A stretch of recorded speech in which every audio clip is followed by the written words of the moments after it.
Hey, this is Keith with Tax Solutions. I just want to talk about our new X-Ring TSS barrels and some of the features and how you take it apart for cleaning and how you install the barrel. The X-Ring TSS barrel is the lightest integrally suppressed barrel on the market for the Ruger 1022. It's easy to take apart for cleaning. It has our patented stainless steel split tube, so when you do take it apart for cleaning, like all of our X-Ring barrels, it's highly accurate and quick and easy to install. One of the great things about the X-Ring TSS barrel is that it's a 920 diameter through most of it. It does taper up towards the end of the suppressor where it's integrally suppressed here, but it's designed to fit most stocks available in the marketplace. The X-Ring TSS, like most of our barrels, does come with an oversized shank, so it just takes some light sanding to fit that in to the receiver. If you take a look at our other videos, we do have videos explaining on how to fit the X-Ring barrels into your 1022 receiver.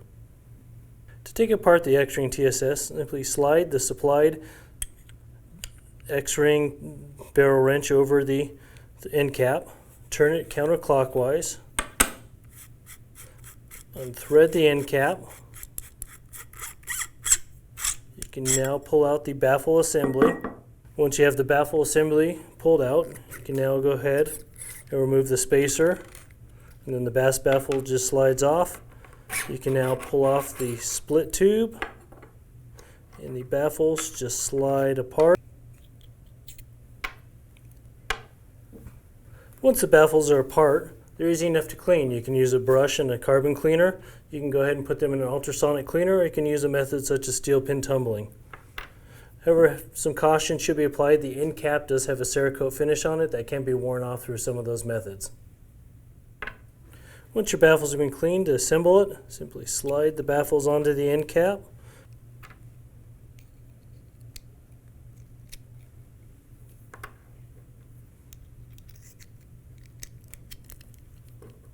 Go ahead and slide the split tube facing away from the gas port holes in the baffles. Slide on the last baffle. Slide on the spacer with the lugs facing up. Slide in the baffle assembly. Make sure the spacer keys into the cutouts on the barrel itself. Turn the end cap clockwise to tighten it. Snug it up with your wrench, and you're ready to go. Thanks for watching. For more great videos, please visit us at www.tacticalsol.com.